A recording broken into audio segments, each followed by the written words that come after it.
The rain hammered against the penthouse windows like 1,000 tiny accusations. But inside James's Soho loft, the storm felt like it was brewing right in my chest. I slammed the door behind me, my soaked shirt clinging to my skin like a second layer of regret. And there he was, Anthony, my best friend since freshman year at NYU, standing in the kitchen with a half-empty bottle of bourbon in one hand and that goddamn smile that always made my knees weak. "You look like a drowned rat, man," he laughed. But his eyes, those deep hazel eyes, held something sharper, something that sliced through the humid New York air and straight into me. And then, without warning, he crossed the room in 2 strides, pulled me into a hug that lingered too long, his breath hot against my neck as he whispered, "Stay. Just stay tonight." That was the hook, the rain, the hug, the whisper. But what came next?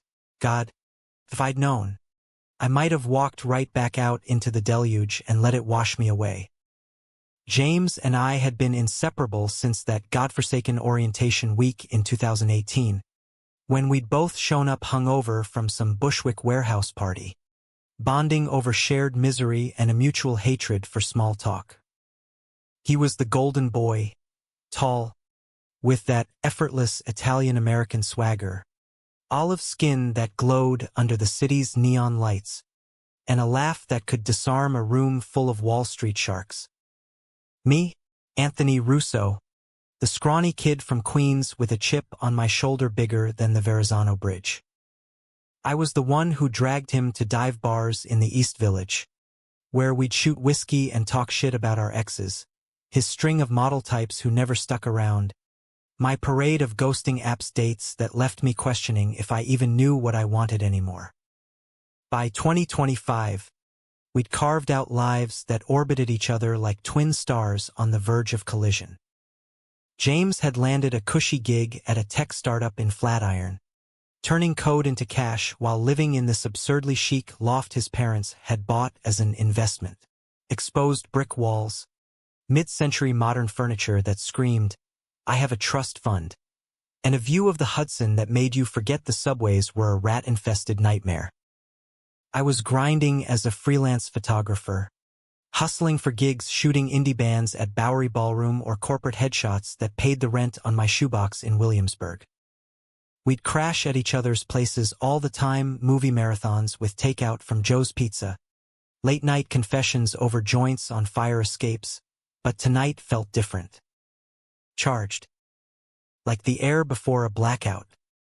I'd come over after a brutal shoot in the meatpacking district, rain turning the cobblestones into rivers of regret.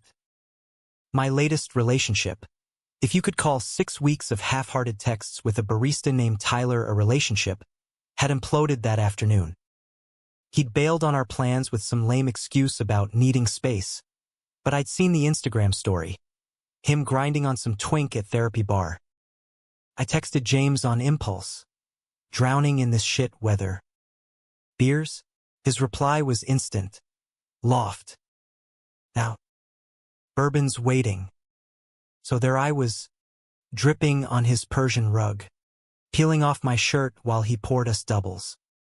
The loft smelled like sandalwood candles and the faint citrus of his cologne, Acqua di Gio, the one I'd bought him for his birthday last year. We clinked glasses, the amber liquid burning down my throat like liquid fire. "To Tyler being a dick," James toasted, his voice low and gravelly from too many smokes. I laughed, but it came out hollow. "Fuck him. You're better off solo anyway." He leaned against the marble island, sleeves rolled up on his crisp white button-down, forearms corded with muscle from those CrossFit sessions he dragged me to. "Solo's overrated, and look at me, 31 and still chasing shadows." There was that edge again, the one that crept into his tone when we'd veer too close to the truth. We'd danced around it for years. The almost kisses after too many drinks, the lingering hugs that left me hard and hating myself in the bathroom mirror. James was straight, or so he swore, with his roster of girlfriends who looked like they stepped out of a Ralph Lauren ad. But me, I'd known since high school, buried it under layers of denial until college, when a fumbling hookup in the dorms cracked me open like an egg. We migrated to the couch, a massive leather sectional that swallowed us whole. The rain picked up, thunder rumbling like a subway train overhead. Netflix flickered on, some dumb rom-com about missed connections in Manhattan, but neither of us paid attention. The bourbon flowed, loosening tongues and inhibitions. "Remember that night in Provincetown?" I slurred, the memory bubbling up unbidden. Summer 2020, pre-vax chaos, when we'd road-tripped to the Cape for a weekend of beaches and bad decisions. We'd shared a bed in that kitschy B&B, his arm slung over my waist in sleep, and I'd woken up with his morning wood pressed against my thigh. I'd bolted to the bathroom, splashing cold water on my face, telling myself it was nothing. James chuckled, dark eyes glinting. "How could I forget? You snored like a freight train," but his hand found my knee, squeezing just once, firm, intentional. My pulse jackhammered. "James," I started, voice cracking like a teenager's. "Shoo," he set his glass down, the clink echoing. "You're wrecked, man. Just let me take care of you for once." Before I could protest, he was up, tugging me toward the bedroom. His king bed dominated the space. Egyptian cotton sheets rumpled from whatever solo sins he'd committed the night before. I collapsed onto it, the mattress dipping under my weight, and he followed, stretching out beside me. The city lights bled through the blinds, painting stripes across his face. We talked, or rather, I vented about Tyler, about the emptiness of hookups, about how New York chewed you up and spat you out single. James listened, his fingers tracing idle patterns on my arm, sending sparks up my spine. "You deserve better," he murmured, voice thick.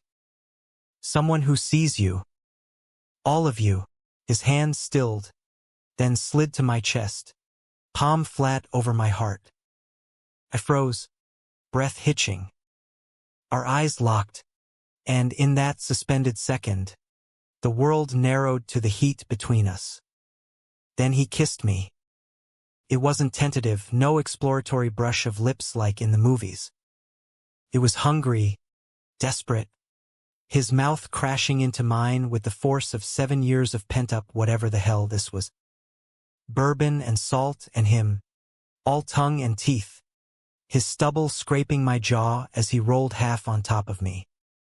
My hands fisted in his shirt, pulling him closer, the rational part of my brain screaming abort mission while the rest of me ignited. He tasted like forbidden fruit, like every stolen glance in crowded bars, every just friends lie we told ourselves. We broke apart gasping, foreheads pressed together. "Fuck," he whispered, eyes wide with shock. "Aunt, don't." I cut him off, heart thundering. "Don't say it was a mistake, because if he did, I'd shatter right there on his 1,000 thread count sheets." He didn't. Instead, he kissed me again, slower this time, exploratory hands mapping the terrain we'd both pretended wasn't there.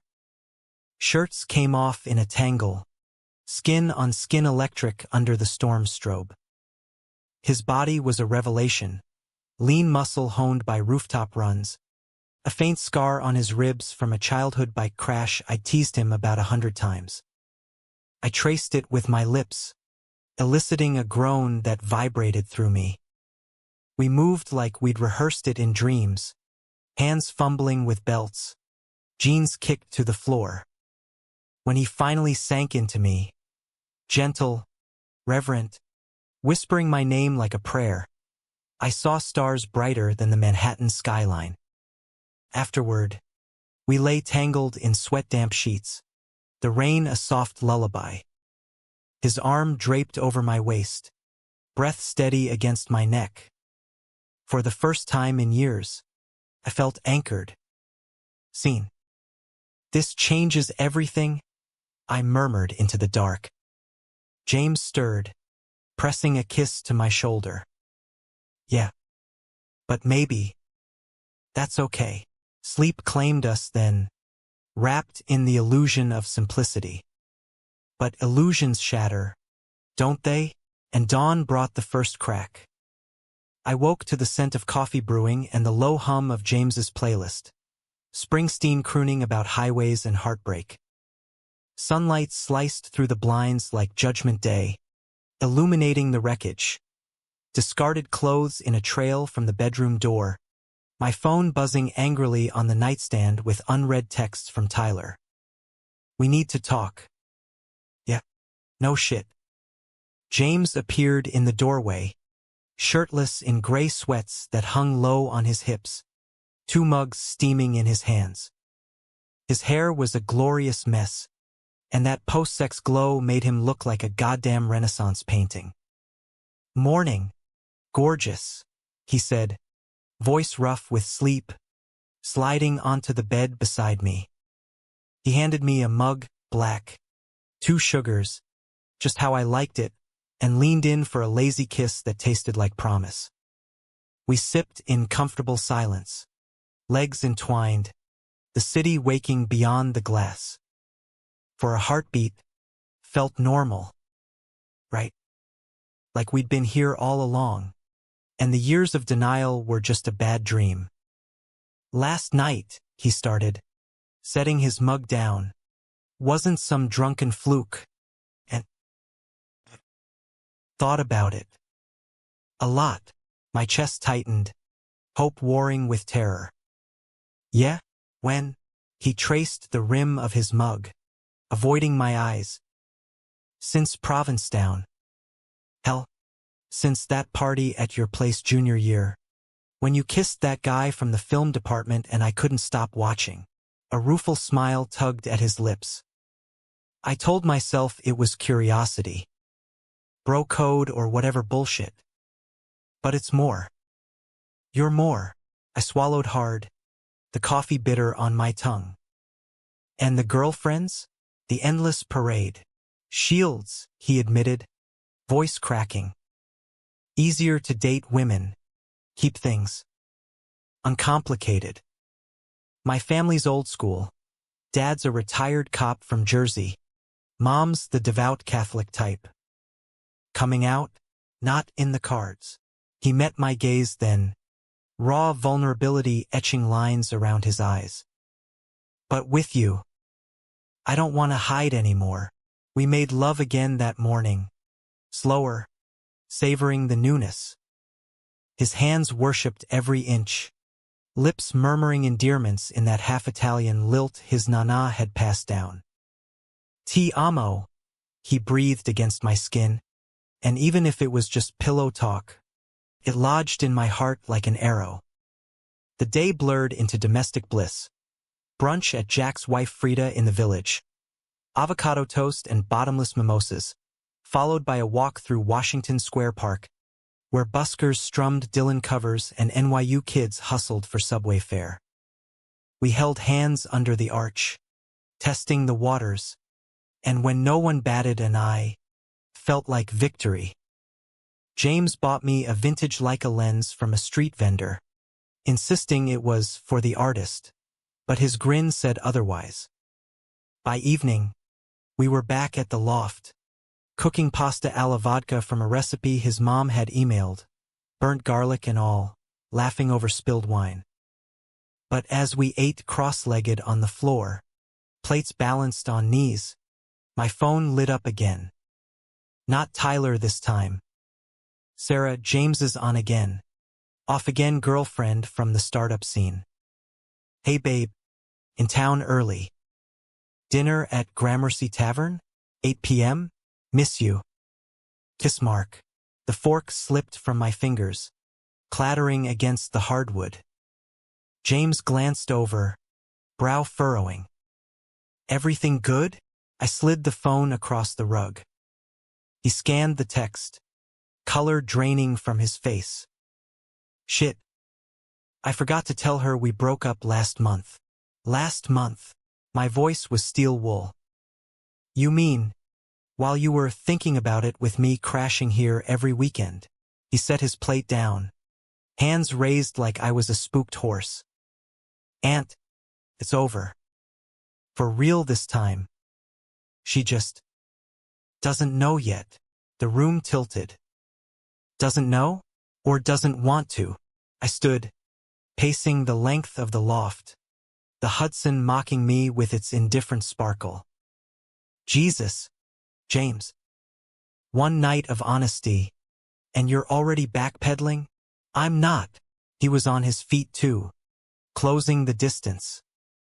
It's real. Scary as hell, but real. Give me a day to handle it clean. I wanted to believe him. God, I did. But doubt crept in like fog off the river, whispering about patterns I'd ignored for years. His breaks with Sarah always coincided with my low points, like he was the rebound knight in shining armor. And now, what if last night was just another chapter in that script? Fine, I bit out, grabbing my jacket from the hook. Handle it.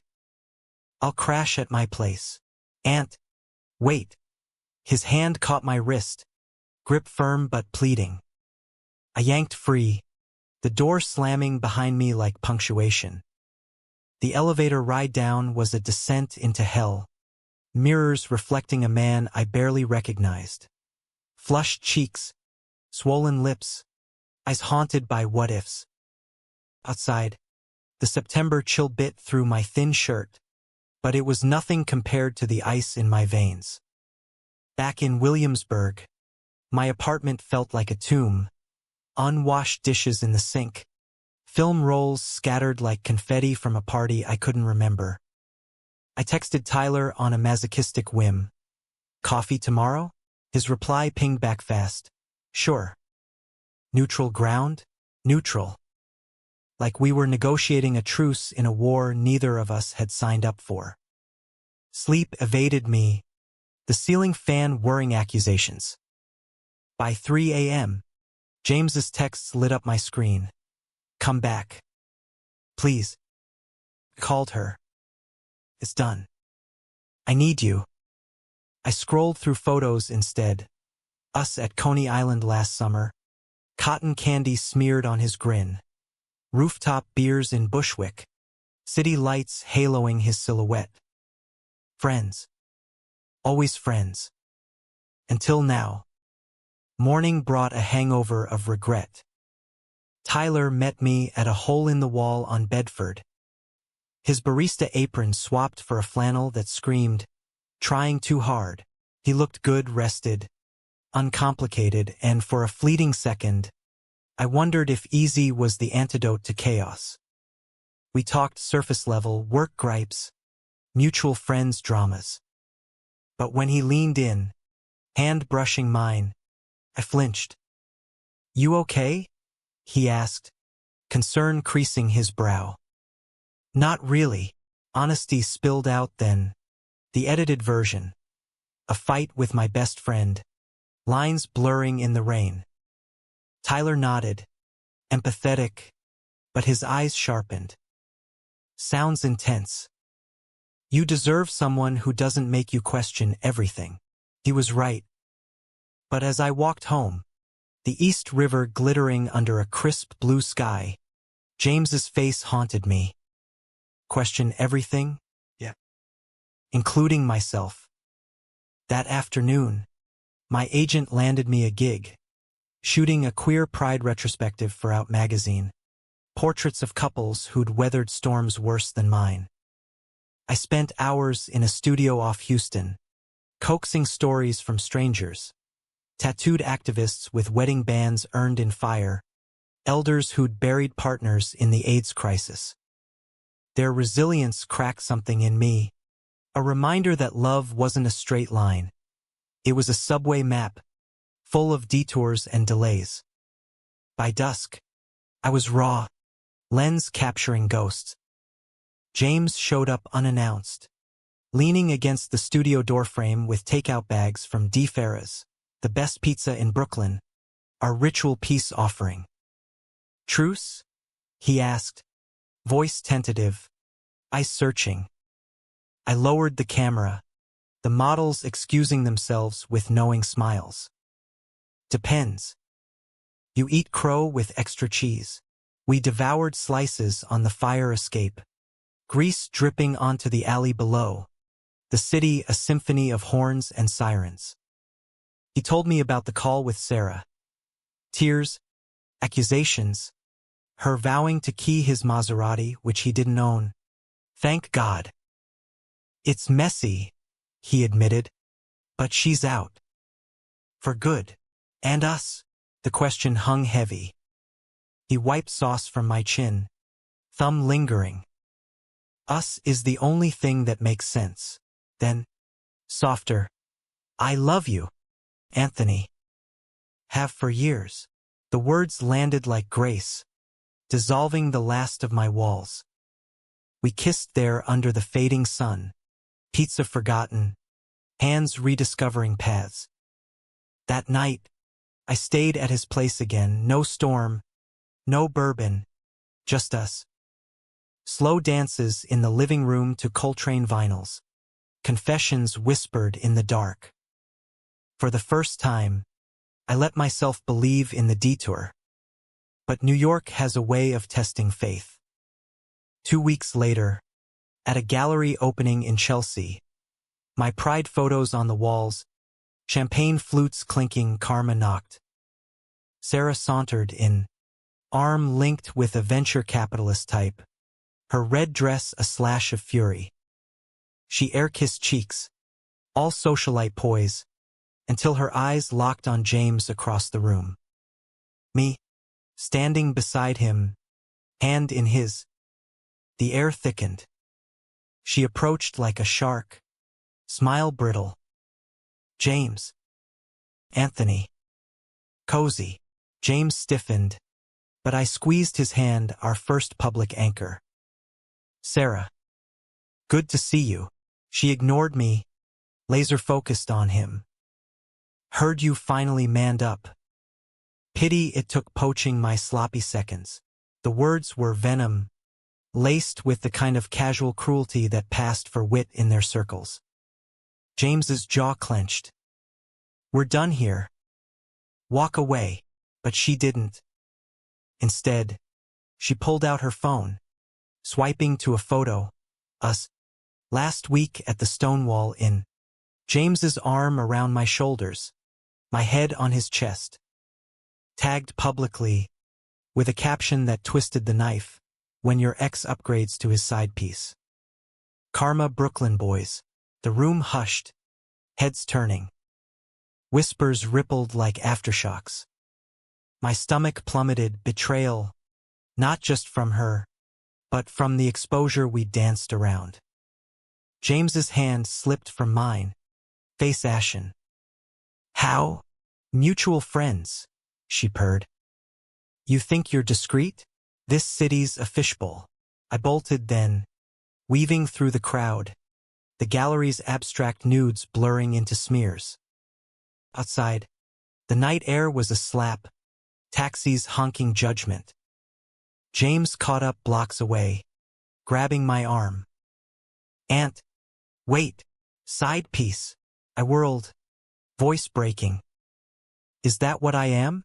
Your experiment?" after she got boring. "No, God, no."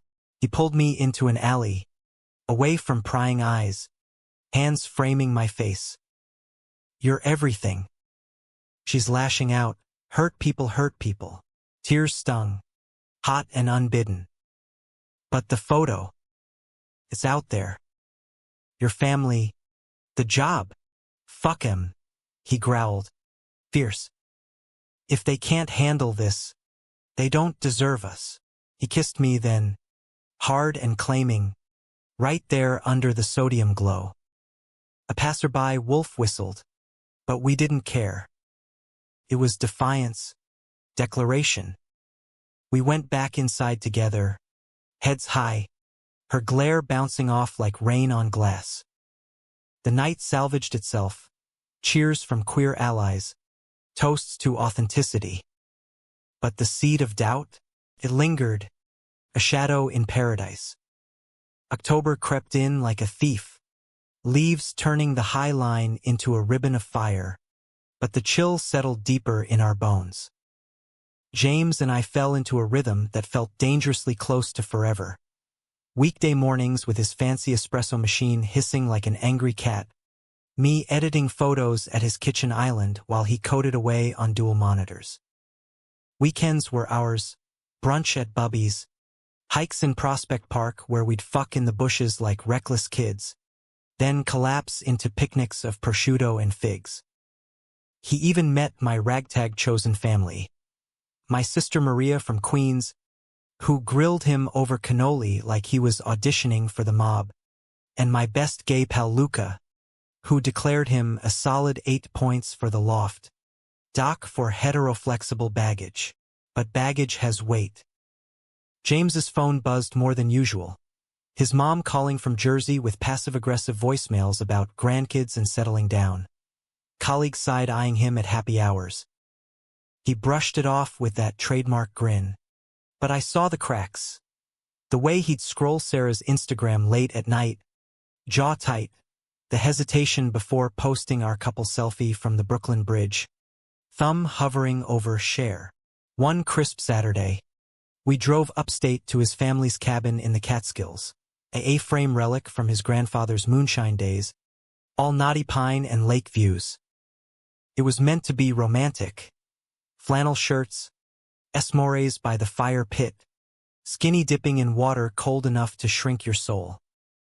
We arrived at dusk, the road winding through forests ablaze in autumn, Springsteen blasting from the Maserati speakers. James cranked Thunder Road, singing off-key, his hand on my thigh the whole way. "This is us," he said, pulling into the gravel drive. No signal, no drama. Just you and me.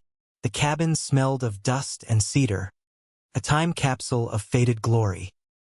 We unpacked, cooler stocked with IPAs and steaks, my camera bag for golden hour shots, and lost ourselves in the routine. Dinner on the deck, ribeyes charred just right, stars pricking the ink-black sky. Wine from a box, his guilty pleasure. Stories swapped like currency. He told me about his first crush, a neighborhood boy named Marco who'd shared comic books and secrets behind the garage, ending in tears when Dad caught them holding hands. "I buried it deep," he confessed, firelight dancing on his face.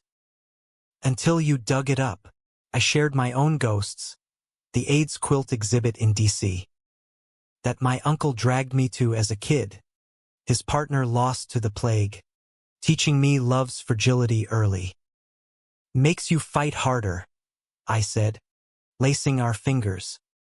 We made love on the bearskin rug, slow, sacred, his body arching under mine like a bowstring released. But idols end.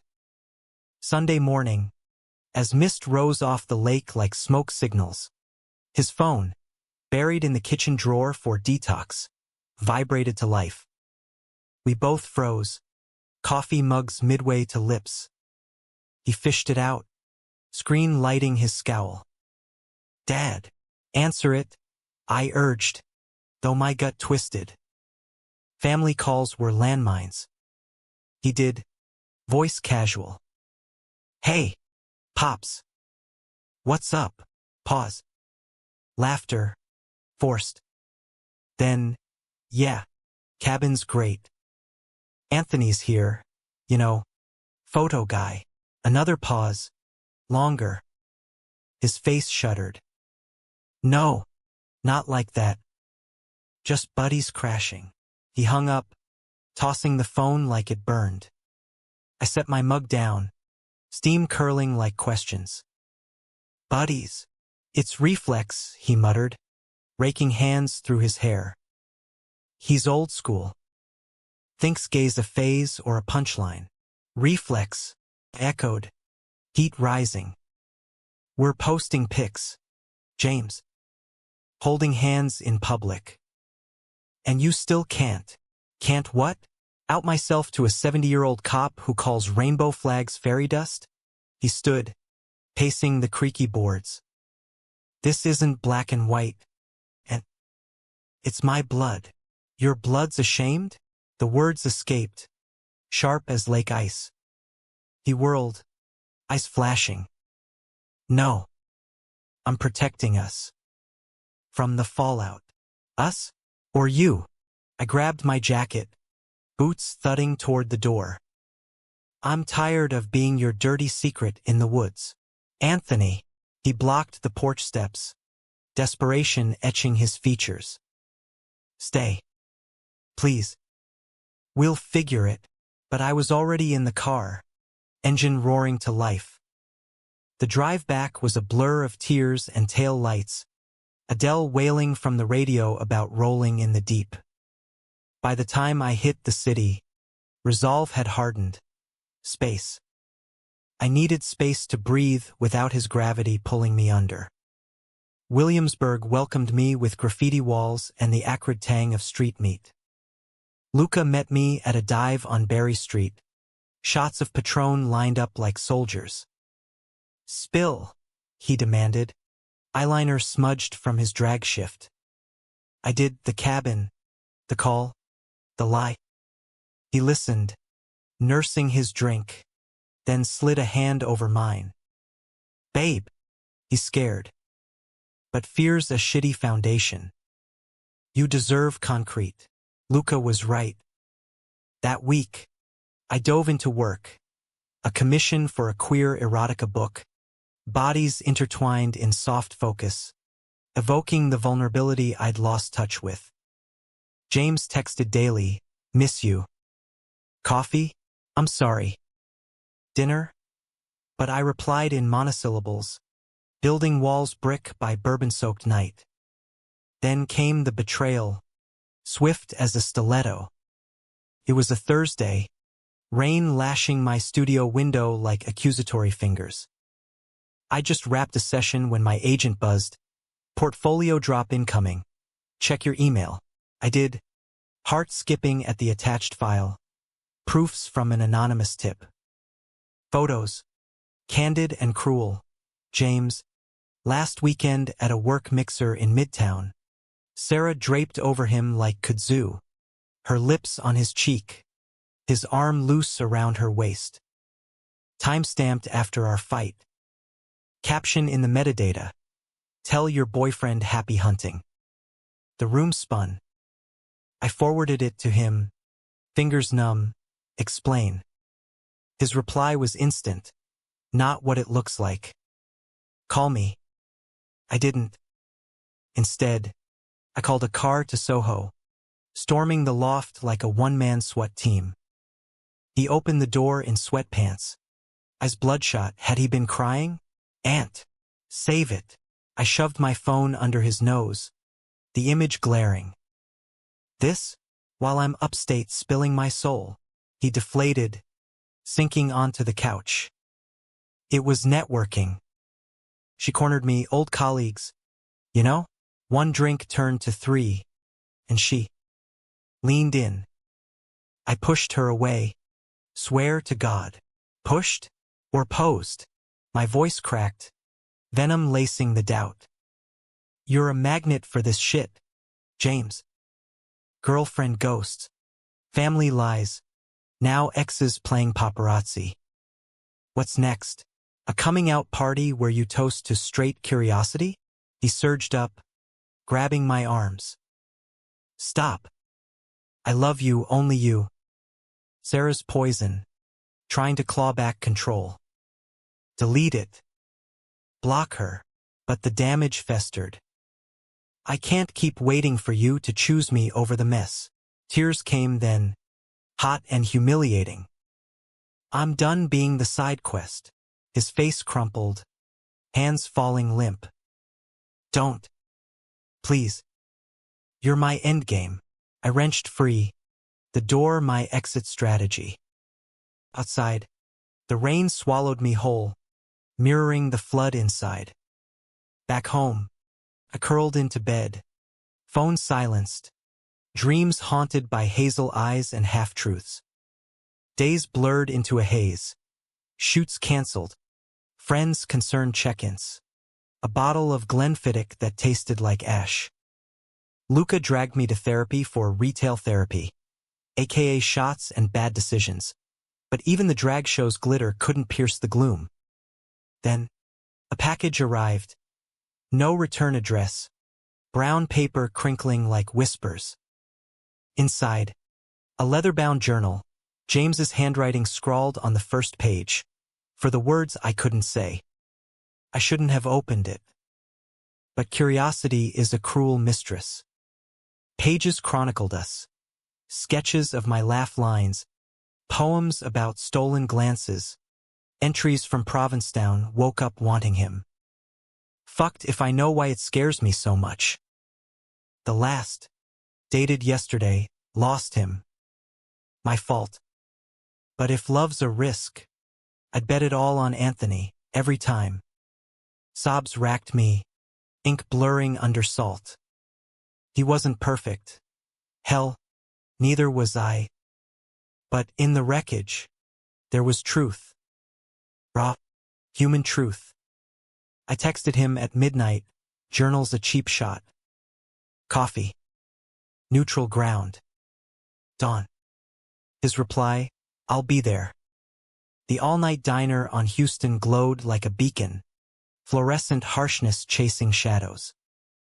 He slid into the booth at 5:47 a.m., circles under his eyes, a peace offering of beignet dusted with powdered sugar. I fired her contact at the event firm, he started. No preamble. Told HR about the harassment. And Dad. I called. Told him everything. My breath caught. What did he say?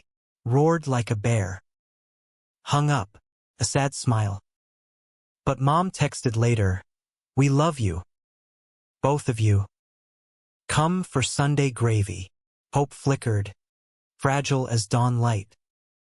And Sarah's photos? Lawyers on it. Cease and desist. But fuck the noise. This is us. He reached across, palm up. If you'll have me. I laced our fingers, the diner fading to just us. One condition, no more reflexes. All in, all in. His kiss was sugar sweet, sealing the pact. We left together, the city stirring awake, our steps synced like a heartbeat. Love wasn't a straight shot from A to Z, it was the messy M train, delays and all. But with him, I'd ride every stop. Winter clamped down on New York like a vice.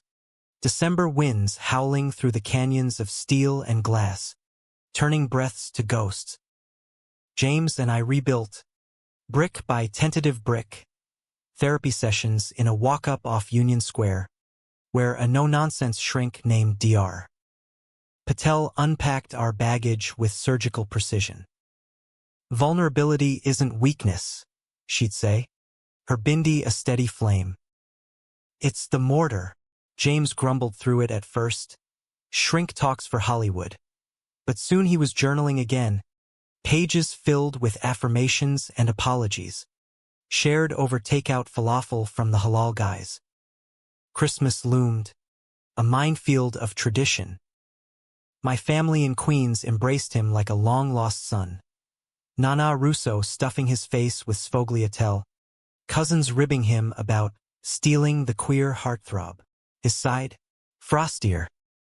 The Jersey clan gathering was a farce, stiff hugs, averted eyes, Dad's grunts over eggnog spiked with rye. But Mom's gravy was gospel. She pulled me aside in the kitchen, wooden spoon in hand like a scepter. He's good for you, Tesoro. As like my Paolo, gone too soon, but full of fire. Paolo, his father, lost to a heart attack in '09. her blessing, worth more than holly.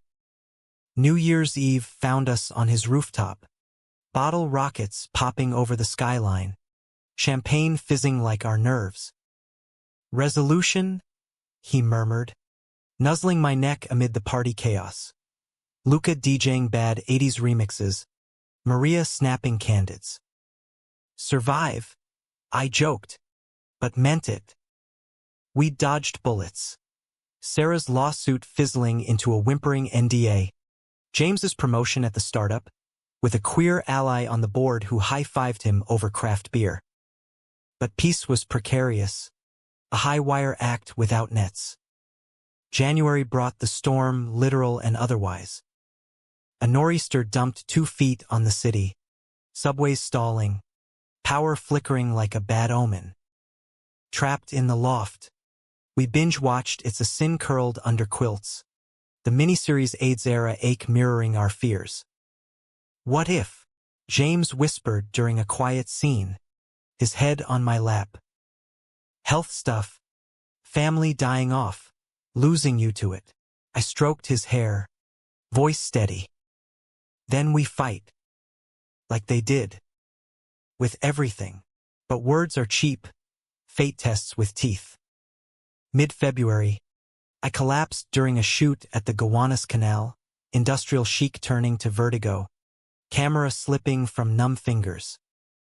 The ER diagnosis hit like a freight, early-stage lymphoma, caught from a routine check I'd blown off for months. Treatable, the oncologist assured, a hairy doc with Met scrubs. Chemo, radiation, kids your age bounce back. James was a ghost in the sterile hall, face drained of color. Why didn't you say something? The fatigue, the bruises. Scared, I admitted, for dripping poison into my vein. Of becoming a burden, he knelt by the bed, gripping the rail till knuckles whitened. Never. You're my fight, and always. The months blurred into a gauntlet.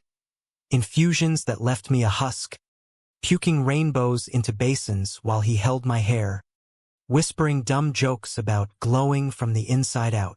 Work halted, freelance gigs evaporating like mist, but the queer community rallied. GoFundMe surges from Out magazine readers, care packages from Luca, kale smoothies and glitter lube. For when you're back in action, Tiger. Even Sarah sent flowers, anemones, symbolizing fading hopes, with a note, heard. Get well. No strings. Petty victory, but I'll take it. James quit CrossFit for bedside vigils, his startup flexing remote work. Nights were worst, fevers spiking, hallucinations of Tyler's ghost mocking from corners, or James's dad materializing with a Bible and a scowl. But he'd anchor me, reading from that journal our story in ink, a talisman against the dark. Spring thawed the ice, cherry blossoms dusting the park like confetti. Scans showed remission, a word sweeter than sex. We celebrated at Peter Luger. Dry-aged steaks, creamed spinach heaped like gratitude. To second axe, he toasted, foot hooking mine under the table. But remission isn't cure, shadows linger. One balmy June evening, post-treatment haze lifting, we argued stupidly over dishes. You're hovering, I snapped, scrubbing a plate too hard. I need air, not a nurse, he recoiled, sponge dripping. I'm loving you. Through the shit. Loving or fixing? The old wound reopened. Like Sarah was your fix for coming out? Silence stretched, taut as a wire. Then maybe.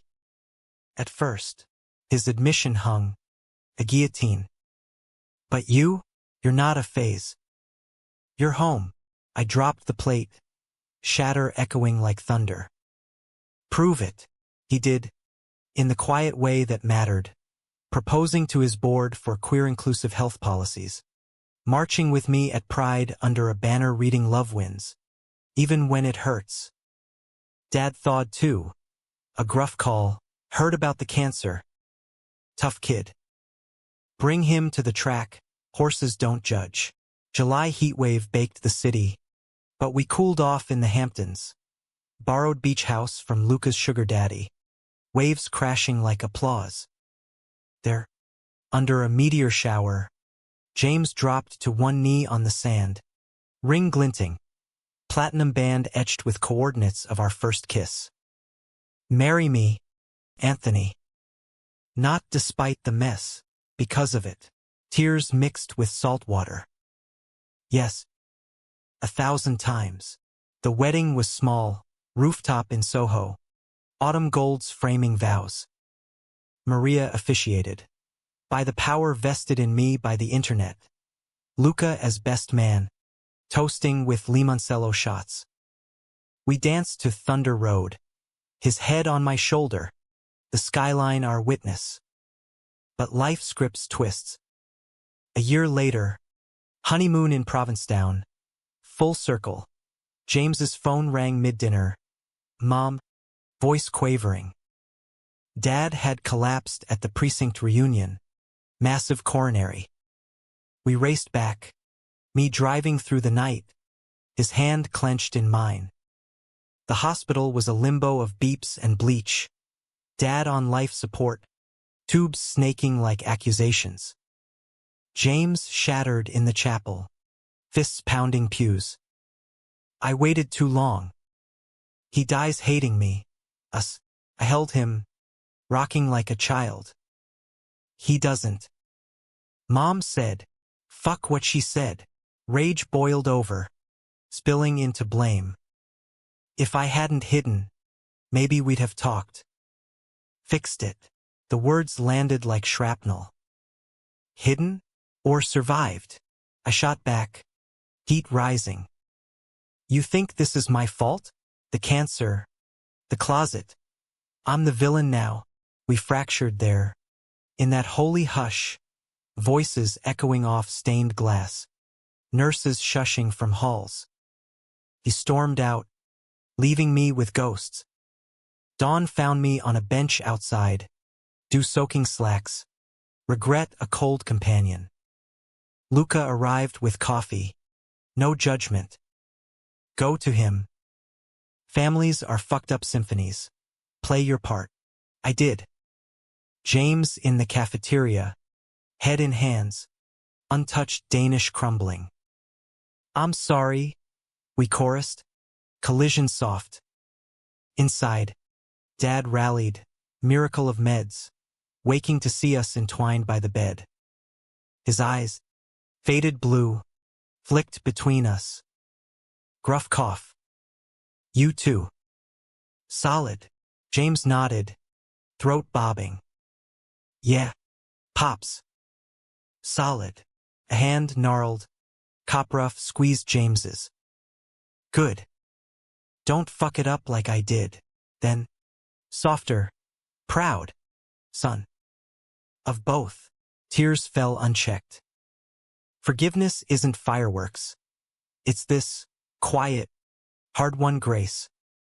We buried the hatchet that summer. Dad shuffling to barbecues in Jersey, swapping war stories with Nana over braciole. James and I, we thrived. Scars badges not burdens. My darkroom birthed a book. Detours. Queer love in the American grain. Portraits of us and others. Raw and radiant. Proceeds funded scholarships for out kids in the arts.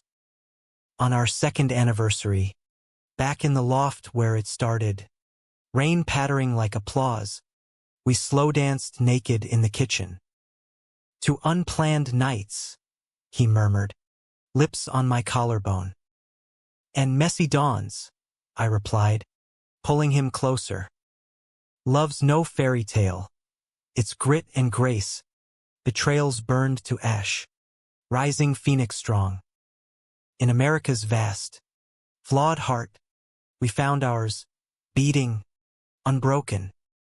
2 years post-vows, the world spun on Trump's shadow lingering in headlines, climate protests clogging Fifth Avenue, but our orbit held steady. James climbed to CTO at the startup, championing AI ethics with a queer lens. His TEDx talk on coding vulnerability, going viral among tech bros questioning their own closets. Me, the book deal ballooned into a Guggenheim Fellowship, shuttling me to residencies in Marfa and Beacon, camera capturing the American queer diaspora, truck stop flings in the Midwest, elder balls in San Francisco, trans rodeos in Wyoming. Distance tested us, FaceTimes at odd hours, sexts disguised as research, but homecomings were bonfires, airport reunions in lavalier grips, bodies reuniting like magnets. Yet, the past whispers. Sarah resurfaced in tabloid whispers, a wellness influencer hawking betrayal detox retreats, our old photos scrubbed but scars itching. James laughed it off over dim sum in Chinatown, but I caught him scrolling her feed later, thumb pausing on a post. Healing means letting go. Who's with me? Old habits, he sighed when I called him out. Dr. Patel says it's closure-seeking, or masochism, I teased, but unease stirred. Therapy had evolved us, me owning my fear of abandonment, him dismantling the provider myth but roots run deep. Fall 2028 brought the curveball, fertility whispers. At a routine check, remission vigilant, my oncologist dropped the bomb. Sperm counts viable, but windows narrow. If kids are on the table, kids. We joked about it. Adopting a scrappy mutt named after Springsteen, maybe a mini-us from surrogacy. But reality, a thunderclap. Driving home through Central Park, ginkgo leaves carpeting the lanes like gold doubloons. James was quiet. Want that? With me? With you? Hell yes. I squeezed the wheel. But the mess, donations, lawyers, your folks' side-eye. He grinned. That rogue spark. Mess is our brand. Babe. We dove in clinics in Midtown, consultations with sharp-suited attorneys, egg donors vetted like job applicants. Maria volunteered. Auntie needs mini MES. Her eggs a family heirloom. IVF cycles churned, hormone hell for her, sympathy nausea for me, culminating in embryo transfer. Waiting was agony. 2 weeks of Pinterest nursery boards and false alarms, James pacing like a caged panther. The call came on a sleety December morn. Positive. Twins. We hooped in the loft. Champagne popped prematurely, fucking on the couch in jubilant chaos. Dads, he breathed. Hand splayed over my still flat belly. Irrational, but magic. Pregnancy gilded the grind. Maria blooming like a Renaissance Venus, us tagging along to ultrasounds where tiny heartbeats thrummed like Morse code. James built cribs from IKEA instructions, swearing in Italian. I shot a series, Gestating Grace, maternal forms in soft light, evoking Madonna and child reimagined. But joy's twin is fear. Spring brought Braxton Hicks contractions, then real scares, bleeding, bed rest, Maria's terror texts at 2 a.m. James and I tag-teamed, him decamping to Queens for night watches, me ferrying ginger ale and rom-coms. One storm-lashed night, lightning cracking like whips, her water broke early, 34 weeks, NICU roulette. The ambulance wail to Mount Sinai was a dirge, rain-slick streets blurring. Labor was war. 20 hours of pushes and pleas, Maria cursing saints in bilingual fury. Twins emerged, Luca James, for the DJ uncle, and Isabella Maria, tiny fighters, 3 pounds each, whisked to incubators. We didn't sleep for days, rotating shifts in the neonatal glow, tubes and monitors beeping lullabies, our hands gloved through portholes. James broke first, silent sobs against the nursery window. What if I fuck this up, like Dad almost did with me? I pulled him close, incubator lights haloing us. Then we unfuck it. Together, they thrived, miracle meat on bones. Home by May under a canopy of lilacs. Fatherhood was a revelation. Midnight feeds with bottles warmed on hips. Luca's gummy grins melting defenses. Isabella's fierce grip on fingers like she knew we'd fight for her. James, the boardroom shark, melted into mush, singing Sinatra off-key, changing diapers with surgeon's precision. I documented it all. Candid chaos, love in miniature. But equilibrium shifts. Summer 29. James's firm got acquired. Golden handcuffs. Stock options fattening the 401k. But relocation whispers to Austin. Tech hub. Better schools. Queer-friendly. Texas. The word conjured Alamo myths and bathroom bills, clashing with our concrete jungle roots. We debated over barbecues in the park. Pros, space, sun, family road trips. Cons, red state unease, uprooting Nana's cannoli supply. It's an adventure, he argued, bouncing Isabella on his knee. Like our unplanned night. Or exile, I countered, Luca gnawing a teething ring. New York's our scar tissue. Why rip it open? Tension simmered. Passive-aggressive post-its on the fridge. Austin schools ranked 3, NYC 47. Silences stretching like taffy. Culminated one humid August eve. Post-bedtime. Wine loosening tongues. You're scared, he accused, swirling Merlot. Of change. Of me leading for once. Leading? Or fleeing? I fired back, glass clinking hard. Back to straight passing in cowboy country, where we tiptoe again. His face hardened, echo of that first fight. This is about family. Our kids deserve acres, not apartments. And us? Deserve closets. The room crackled, old fractures spiderwebbing. He stormed to the balcony, city hum mocking us. I followed, rain from an afternoon shower still puddling. James! No! He turned, eyes storm-tossed. I can't keep proving myself. If you don't trust this, if you don't trust me, maybe Austin solo. The word hung, guillotine sharp. Betrayal's ghost, Sarah's echo, Dad's almost rejection resurfaced. I recoiled. Ultimatum? After everything. Not ultimatum. Clarity. But his voice wavered, love lacing the line. I left then, crashing at Luca's with the kids in tow, emergency sibling sleepover, cartoons blaring to drown the ache. Morning brought clarity. Fear wasn't fact. I drove back at dawn, sun cresting like hope, finding him on the couch, journal open, pen idle. Don't go, I said, dropping to my knees. Will hybrid summers in Texas, roots here. Compromise. He pulled me up, embrace crushing.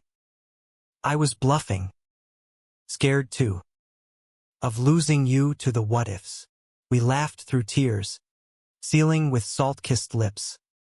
The firm relented, remote hybrid, Austin a vacation pide terra. Balance restored, fragile but fortified. By 2030, the twins toddled through milestones. First steps in the park. Preschool finger paints smeared on fridge art. James's gray hairs earned endearments. Silver fox dad. Mine from chemo a badge. We renewed vows on our 5th anniversary. Backyard bash in Queens. Nana's zephole the cake. Dad toasting with a rare softness. To detours that lead home. The unplanned night, it birthed this. A life woven from threads of thunder and grace. Betrayals sting dulled to wisdom. In America's sprawling tapestry, flawed, fierce, we carved our square. Unapologetic, intertwined. And if storms brew, we'll dance in them, hands clasped, hearts full. Fade out on laughter echoing through the loft. Rain tapping a gentle rhythm, promising more unplanned wonders.